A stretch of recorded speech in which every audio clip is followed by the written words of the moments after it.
నమస్తే. శ్రీ మాత్రే నమః. శ్రీ గురుభ్యో నమః. మన ఖగోళంలో ప్రతి నిమిషము ఏదో ఒక గ్రహాల సంయోగము, గ్రహాలతో కలిసి ఉండడం వల్ల రాజయోగాలు, మహారాజయోగాలు ఇలాంటివన్నీ ప్రతి క్షణము, ప్రతి నిమిషము జరుగుతూనే ఉంటాయి. అయితే వీటితో పాటుగా మనకి గ్రహణాలు కూడా అప్పుడప్పుడు సంభవిస్తుంటాయి. అయితే ఈ 2025 సంవత్సరంలో మనకి మార్చి నెలలో 2 గ్రహణాలు, సెప్టెంబర్ మాసంలో మరొక 2 గ్రహణాలు సంభవించబోతున్నాయి. అయితే మార్చి 14న ఒకటి, మార్చి 29న ఒకటి 2 గ్రహణాలు కనబడబోతున్నాయి. సూర్యగ్రహణాలు, చంద్రగ్రహణాలు. అయితే వీటితో పాటుగా మనకి అన్ని గ్రహణాలు మన భారతదేశ ప్రకారం చూసుకున్నట్టయితే అన్నీ మనకి కనపడవు. కొన్ని పాక్షికంగా కనబడతాయి, కొన్ని అస్సలు కనబడవు, కొన్ని విదేశాలలో కనబడుతూ ఉంటాయి. అలాంటప్పుడు మీకో సందేహం రావచ్చు. పాక్షికంగా కానీ, లేదా మనకి కనబడకపోయినా కానీ, మనం ఆ విధి విధానాలు పాటించాలా అంటే తప్పనిసరిగా పాటించుకోవాలి. మనకి కనబడినా, కనపడకపోయినా, కనబడితే ఉండే తీవ్రత కన్నా మనకి ఎక్కువ తీవ్రత ఉంటుంది కనబడితే. కానీ కనబడకపోతే తీవ్రత తక్కువ ఉంటుంది కాబట్టి, మనకి తెలుస్తుంది కాబట్టి, మనము కొంత పరిహారాలు కనుక పాటించుకోవడము, కొంత నియమ నిబంధనలు పాటించుకోవడం జరిగితే కనుక వాటి వల్ల వచ్చే దుష్ప్రభావాలు కానీ, దోషాలు కానీ మనం తప్పించుకున్న వాళ్ళం అవుతాము. అయితే ఈ 2025లో మనకి మొత్తం 4, 2 సూర్యగ్రహణాలు, 2 చంద్రగ్రహణాలు. అయితే మార్చిలో కనిపించేది అంటే మార్చి 14వ తారీఖున కనిపించేది సంపూర్ణ చంద్రగ్రహణము. కానీ అది మన భారతదేశంలో కనిపించట్లేదు. మన ప్రేక్షకులు దేశ విదేశాల్లో ప్రపంచం మొత్తం ఉంటారు కాబట్టి ఏ దేశంలో ఉండేవాళ్ళు ఈ నియమాలు పాటించుకోవాలి అనే అంశంలో ఈ చంద్రగ్రహణము యూరప్, అమెరికా, ఆఫ్రికా, పసిఫిక్ ప్రాంతాల్లో కనిపిస్తుంది. మన భారతదేశంలో కనిపించట్లేదు. ఈ ప్రాంతాల్లో ఎవరైతే నివసిస్తున్నారో మన వ్యూవర్స్ అంటే మన ప్రేక్షకులు వారు తప్పనిసరిగా నేను చెప్పబోయే పరిహారాలు, జపాలు, హోమాలు అక్కడ మీ శక్తి అనుసారము మీ పరిసరాల్లో దొరికే అవకాశాన్ని బట్టి మీరు తప్పనిసరిగా పాటించుకోండి. అయితే మార్చి 29ని పాక్షిక సూర్యగ్రహణం ఇది. అయితే ఇది భారత కాలమాన ప్రకారము అంటే ఇది మన భారతదేశంలో కనిపిస్తుంది. చాలా జాగ్రత్తలు తీసుకోవాలి. అందులో సూర్యగ్రహణము పట్టపగలు సమయము. అయితే ఈ సమయం మనకి మన స్టాండర్డ్ టైం ప్రకారము ఇండియన్ స్టాండర్డ్ టైం ప్రకారము మధ్యాహ్నం 2:21 నుంచి సాయంత్రం 6:14 వరకు ఈ సూర్యగ్రహణం మన భారతదేశంలో కనబడుతోంది. దీనితో పాటుగా అయితే మార్చి 29వ తారీఖు 2025 సంవత్సరంలో పాక్షిక సూర్యగ్రహణం రాబోతోంది. అయితే ఇది భారత కాలమాన ప్రకారము మధ్యాహ్నం 2:21 నుంచి సాయంత్రం 6:14 వరకు ఉంటుంది. అయితే ఇది ఏ ఏ ప్రాంతాల వారికి వర్తిస్తుంది అంటే కనుక Bermuda, Barbados, Denmark, Austria, Belgium, ఉత్తర బెల్జియం అంటే north Belgium, Finland, Germany, France, Hungary, Ireland, Morocco, Greenland, తూర్పు కెనడా, లిథువేనియా, నెదర్లాండ్స్, పోర్చుగల్, ఉత్తర Russia, Spain, Suriname, Sweden, Poland, Norway, Ukraine, Switzerland, England మరియు యునైటెడ్ స్టేట్స్ ఆఫ్ అమెరికా యొక్క తూర్పు ప్రాంతాల్లో ఇది కనిపిస్తుంది. కాబట్టి ప్రేక్షకులు మీరు ఏ ఏ ప్రాంతంలో ఉన్నారో దేశ విదేశాల్లో ఉన్నారు కాబట్టి మీ ప్రాంతానికి సంబంధించినటువంటి ఈ గ్రహణానికి సంబంధించినటువంటి నియమ నిబంధనలు తప్పనిసరిగా పాటించుకోండి.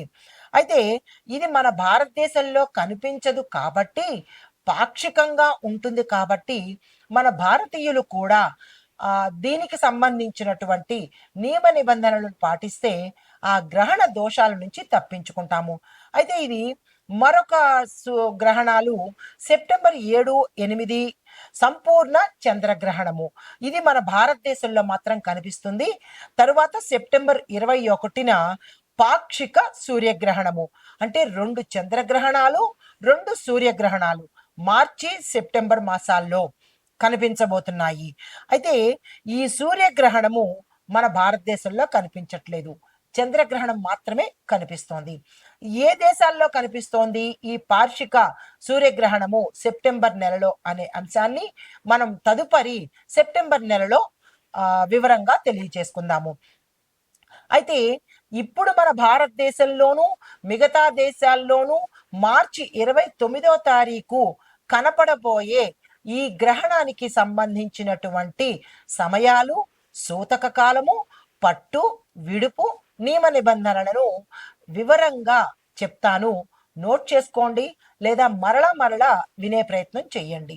అయితే గ్రహణ ప్రారంభానికి 12 గంటలు సూతక కాలము అంటారు. గ్రహణం పట్టే సమయం మనం చెప్పుకుంటున్నాము. దానికి ముందు 12 గంటల నుంచి సూతక కాలం కాబట్టి ఆ సమయంలో నియమాలు ఏంటంటే ఆహారము తీసుకోకూడదు, పూజలు చెయ్యకూడదు, ముఖ్యమైన కార్యక్రమాలు అంటే పెళ్ళిళ్ళు కానీ, ఉపనయనాలు కానీ, లేదా ఒడుగులు, బారసాలలు ఇలాంటివేవైనా గృహప్రవేశాలు ఏదైనా శుభకార్యాలు ఉంటే అవి ఆపివేయవలసిన పరిస్థితి. దీంతో పాటు గర్భిణీ స్త్రీలు మాత్రము ప్రత్యేకమైన జాగ్రత్తలు తప్పనిసరిగా తీసుకోవాలి. తరువాత గ్రహణ అనంతరము, గ్రహణం ముందు స్నానము, సూతక కాలంలో ఏమీ చెయ్యకూడదు. గ్రహణ అనంతరము స్నానం చేసి మనము గరికతో ఇల్లంతా శుభ్రం చేసుకుని, పసుపు నీళ్ళతో శుభ్రం చేసుకుని, ఆ తరువాత స్వామివారికి పూజా కార్యక్రమాలు చేసుకుని విధి విధానంగా మనం అన్ని కార్యక్రమాలు చేసుకోవచ్చు. అయితే గ్రహణానికి పట్టే సమయం మనకి తెలుస్తోంది కాబట్టి ప్రతి ఒక్క తినే పదార్థం మీద కానీ, ఊరగాయల మీద కానీ, మన తినుబండారాలకు సంబంధించినటువంటి అన్నిటి మీద దర్భలు కనుక వేసినట్టయితే ఆ సమయంలో ఆ ఆహార పదార్థాలకి ఏవైనా దోషాలు అంటుకుంటే అవి తిన్న మనకి ఆ దోషాలు కూడా అంటుకుంటాయి. కాబట్టి ఈ గ్రహణ సమయంలో దర్భను లేదా గరికను తీసుకొచ్చి మీ గృహాల్లో ఏవైతే తినుబండారాలు ఉంటాయో, ఎక్కడైతే మీరు తినుబండారాలు స్టోర్ చేసుకుంటున్నారో ఆ ప్రాంతాల్లో తప్పనిసరిగా దర్భను, గరికను వేసుకోండి. దర్భ అంటే ఎండుగడ్డి, గరిక అంటే పచ్చగడ్డి. దర్భ దొరకని వాళ్ళు పచ్చగడ్డి వేసుకున్నా తప్పులేదు. అయితే ఈ గ్రహణ ప్రభావము మనకి దేశ కాలమాన పరిస్థితుల మీద, ఆర్థిక వ్యవస్థ మీద, రాజకీయాల మీద, ఆరోగ్యం మీద, అన్ని రాసుల మీద, అన్ని వ్యవస్థల మీద, అన్ని రంగాల మీద ఈ ప్రభావం పడుతుంది. అంటే ప్రపంచవ్యాప్తంగా ప్రతి దానికి, ప్రతి అంశానికి ఈ గ్రహణం అనేది దాని దోషాలు ఉంటాయి. కాబట్టి తప్పనిసరిగా ఏముందిలే, సైన్స్ ప్రకారం చూసుకుంటే ఆ సూర్యుడికి చంద్రుడికి మధ్యలో భూమి వస్తుంది, లేదా సూర్యుడికి చంద్రుడికి మధ్యలో వాళ్ళు వెళ్తారు అని నాన్సెన్స్ గోన్సెన్స్ అనుకుని మీరు వదిలేసిన, లేదా ఏంట్లే సైన్స్ ముదురుతున్నా ఇంకా ఇలా పాత చింతకాయలు అనుకుని వేళాకోళం చేసిన దాని ప్రభావాలు తరువాత ప్రతి ఒక్క జ్యోతిష్కుడికి ఫోన్ చేసి అయ్యా మేము ఈ బాధలు పడుతున్నాము, అయ్యా మేము ఈ బాధలు పడుతున్నాము, ఈ ఇబ్బందులు పడుతున్నాము అని ఫోన్ చేసే పరిస్థితి నుంచి తప్పించుకుంటారు. ఎందుకంటే గ్రహాలతో జ్యోతిష్యంతోనూ అది ఆడుకునే వ్యవహారం కాదు, వెటకారం చేసే వ్యవహారం అంతకన్నా కాదు. దాని తీవ్ర పరిణామాలు మనమే అనుభవించాలి, ఎవరో అనుభవించరు. కాబట్టి తప్పనిసరిగా మరీ చెబుతున్నాను, గ్రహణ సమయాల్లో చెయ్యవలసిన పని తప్పనిసరిగా చేసుకోండి. అయితే ఈ గ్రహణ సమయంలో ఆధ్యాత్మిక కార్యక్రమాల్లో పాల్గొనడము, తరువాత ఏదైనా మంత్రం దీక్ష తీసుకున్నా, ఉపాసన దీక్ష తీసుకున్నా, సిద్ధి దీక్షలు తీసుకున్నా, లేదు మేమేమీ తీసుకోలేదు అని అనుకున్నా కానీ ఈ సమయంలో మీరు ఏదైనా ఒక మూలమంత్రాన్ని, ఏ భగవానుడిదైనా పర్వాలేదు, మూలమంత్రాన్ని కనుక నిరంతరము ఆ సమయంలో కనుక జపించినట్టయితే విశేషమైన ఫలితాలు అంటే ఏ కోరిక కోరుకుని తీసుకునే వాళ్ళు కొంతమంది ఉంటారు. కోరిక లేకుండా కనుక ఆ సమయంలో మీరు దీక్ష తీసుకోవడము, లేదా ఇన్ని సార్లు జపం చేసుకోవడము కనుక చేసినట్టయితే విశేషమైన ఫలితాలు పౌర్ణమి సమయంలోనూ, గ్రహణ సమయంలోనూ కనుక మీరు ఏది చేసినా కానీ లక్షింతలు ఫలితాన్ని మీరు పొందబోతారు.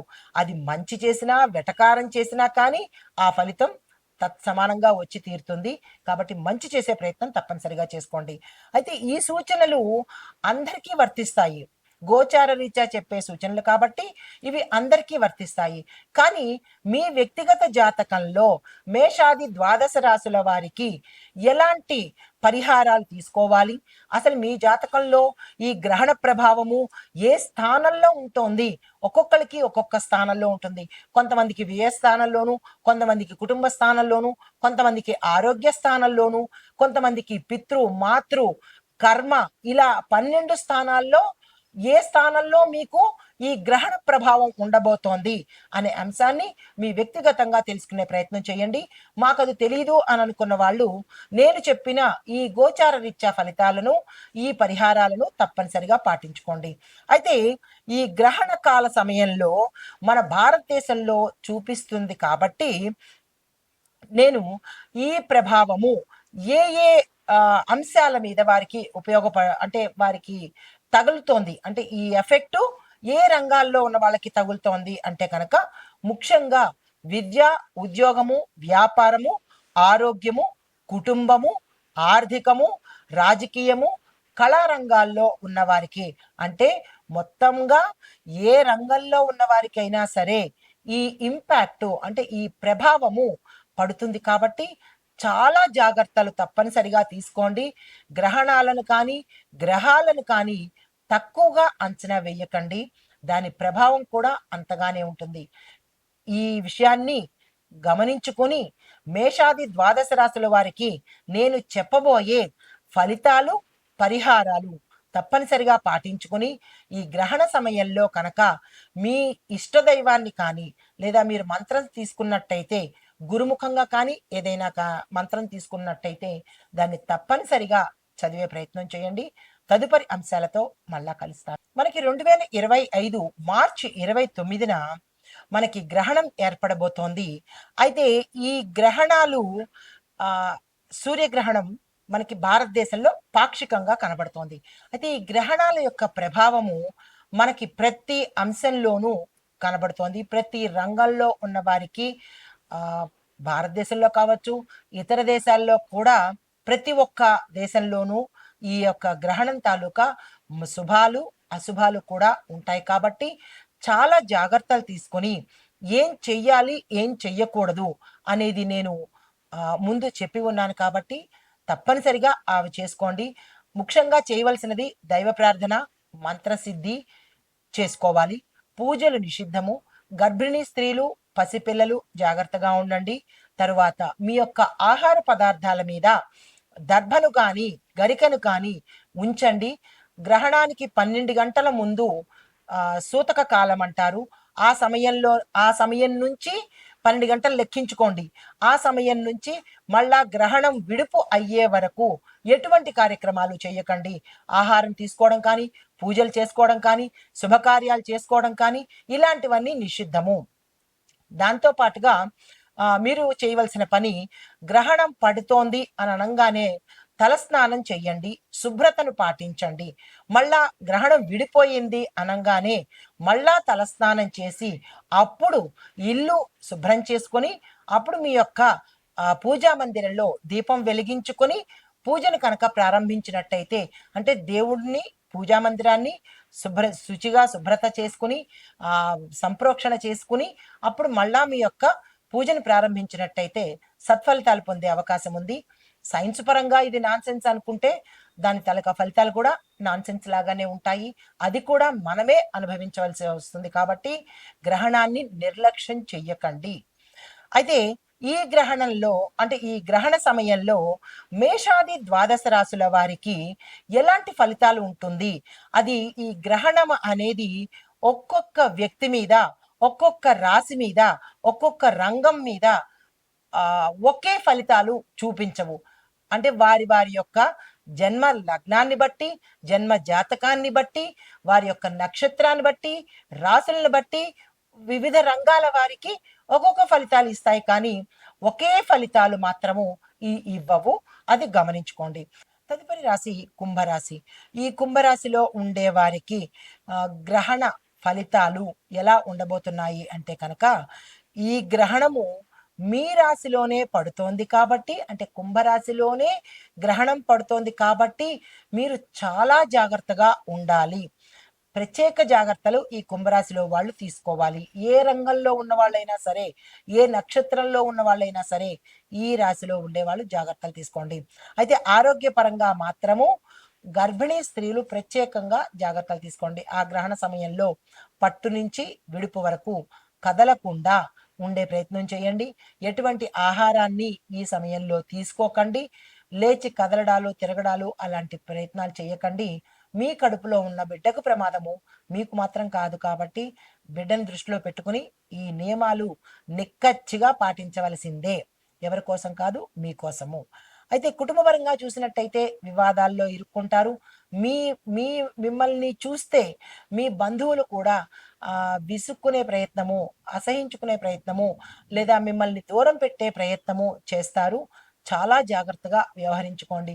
అంటే గతంలో మీరు చేసిన తప్పిదాలు కావచ్చు, లేదా అయితే కుటుంబపరంగా చూసినట్టయితే కనుక గతంలో మీరు మీరు మీ వాళ్ళకి, అంటే మీ బంధువులకు కావచ్చు, మీ స్నేహితులకు కావచ్చు, ఇష్టానుసారంగా మీరు ప్రవర్తించిన తీరుని బట్టి కానీ, నిర్లక్ష్యం చేసిన తీరుని బట్టి కానీ చూస్తే వాళ్ళు ఈ అవకాశాన్ని ఉపయోగించుకొని మిమ్మల్ని ఏహ్యంగా చూసే అవకాశం కనబడుతోంది. జాగ్రత్తలు తీసుకోండి. వీలుంటే క్షమాపణలు కానీ, తప్పులు ఒప్పుకోవడం కానీ చేసినట్టయితే కుటుంబంలో అన్యోన్యత ఏర్పడే అవకాశం కనబడుతోంది. కొంతమందికి అనారోగ్య సూచనలు కనబడుతున్నాయి. అంటే రక్త దోషాలు, దానితో పాటు కళ్ళకు సంబంధించి, చర్మానికి సంబంధించినటువంటి రుగ్మతలు వచ్చే అవకాశం కనబడుతోంది. అంటే చర్మ వ్యాధులు, సోరియాసిస్ కానీ, లేదా దద్దుర్లు కానీ, ఇలాంటి రుగ్మతలు వచ్చే అవకాశం గోచరిస్తోంది. జాగ్రత్తలు తప్పనిసరిగా తీసుకోండి. ఈ గ్రహణ సమయంలో మీరు మంత్ర జపం తప్పనిసరిగా చేసుకోండి. అంటే ఎవరినో నాశనం చేయాలనే మంత్రాలు కాదు, మిమ్మల్ని మీరు ఉద్ధరించుకునే మంత్రాలు చేయండి. మంత్ర జపం చేస్తే సిద్ధి వస్తుంది, విశేషమైన ఫలితం వస్తుంది అన్నారు కదా అని వాళ్ళు నాశనం అయిపోవాలనో, లేదా వాళ్ళు ఇదైపోవాలనో కనుక మీరు మంత్రం చేసినట్టయితే అది మీకే తిరిగి వచ్చే అవకాశం లక్షంతల వేగంతో వస్తుంది. కాబట్టి మీ క్షేమం మీరు కోరుకునే ప్రయత్నంతో మంత్ర జపం చేసుకోండి. దీంతో పాటు ఈరోజు హనుమంతుడి ఆలయ దర్శనము, గ్రహణం విడిచిన తరువాత హనుమంతుడి ఆలయ దర్శనం చేసుకోండి. అక్కడ మీ యొక్క కోరికను కానీ, కష్టాన్ని కానీ చెప్పుకొని స్వామివారికి ప్రదక్షిణాలు చేసుకోండి. దీంతో పాటు అనాథాశ్రమానికి వెళ్ళగలిగితే కనుక వెళ్ళి అక్కడ ఏదైనా మీ వంతుగా దానం చేసుకునే ప్రయత్నం చేయండి. రుద్రాభిషేకం చేయించుకున్నట్టయితే మంచి ఫలితాలు గోచరిస్తున్నాయి.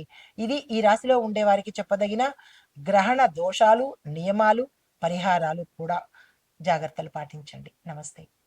అయితే ఈ గ్రహణ ప్రభావాన్ని మనం అనుభవించకుండా తగ్గించుకోవడానికి దానాలు, జపాలు, పూజలు, అంటే గ్రహణం విడిచిన తర్వాత చేసే పూజలు, శుద్ధి కార్యక్రమాలు చాలా తప్పనిసరి. ఇల్లుని శుద్ధి చేయడము, పూజా గది శుద్ధి చేయడము, దేవుణ్ణి శుద్ధి చేయడము తప్పనిసరి. మాంసాహారము, మద్యము ఈ రెండు నిషిద్ధము. ఈరోజు బ్రహ్మచర్యం తప్పనిసరిగా పాటించాలి. వీటితో పాటు ఇందాక మనం వృక్షారోహణ అనే అంశాన్ని, ఒక చిన్న మాటను మీకు చెప్పాను. అసలు వృక్షారోహణము అంటే ఏమిటి అనే అనుమానం మీకు రావచ్చు. దాని గురించి వివరంగా చెప్తాను. అయితే వృక్షారోహణము అంటే చెట్లను నాటడము, ట్రీ ప్లాంటేషన్ అంటారు. అయితే ఇది పర్యావరణ పరిరక్షణకు చాలా ముఖ్యమైనది. ఈ చేయడం వల్ల భూమి మీద ఆక్సిజన్ పెరుగుతుంది, అంటే సైంటిఫిక్ రీజన్గా. అది మరి ఆధ్యాత్మికంగా చేసినట్టయితే కనుక భూమి అంటే రాహు కుజుడు, రాహు కుజ కేతు వీటి యొక్క ప్రభావం నుంచి మనం తప్పించుకునే అవకాశము, వారి యొక్క దోషాలను, అంటే ఆధ్యాత్మిక పరంగా ఫలితాలు ఏమిటి అంటే ఈ గ్రహాల యొక్క దోషాన్ని తప్పించుకుంటాము. మన ప్రాపంచికంగా అంటే మన సైంటిఫిక్గా చెప్పుకున్నట్టయితే ఆక్సిజన్ ఎక్కువగా మనం ఇచ్చిన వాళ్ళం అవుతాము చెట్లు నాటినడం వల్ల. అయితే కాలుష్యం తగ్గుతుంది. వాతావరణంలో వచ్చే ఫ్లక్చుయేషన్స్ మార్పులు కూడా మంచిగా జరిగే అవకాశం ఉంది. అయితే ఈ వృక్షారోపణ చేయడం వల్ల ప్రయోజనాలు ఏంటంటే కనుక వాతావరణం చల్లబడుతుంది, వర్షాపాతం పెరుగుతుంది. దానితో పాటు మట్టి నేల దుర్వినియోగం తగ్గుతుంది. అంటే ఇప్పుడు మట్టి ఇసుకని ఎక్కువగా మనం ఎక్స్‌పోర్ట్ చేసేస్తూ ఉంటున్నారు. అక్కడి నుంచి ఇక్కడికి, ఇక్కడి నుంచి ఇక్కడికి. ఈ తడిసిన మట్టిని మనం మంచిగా ఉపయోగించుకునే అవకాశం కనబడుతుంది. జీవ వైవిధ్యానికి సహాయపడుతుంది. ఆరోగ్యకరమైన వాతావరణాన్ని ఈ మొక్కలు నాటడం వల్ల మనం పొందే అవకాశం కనబడుతోంది. అయితే ఎలాంటి చెట్లు నాటాలి అనే సందేహం మీకొస్తుంది.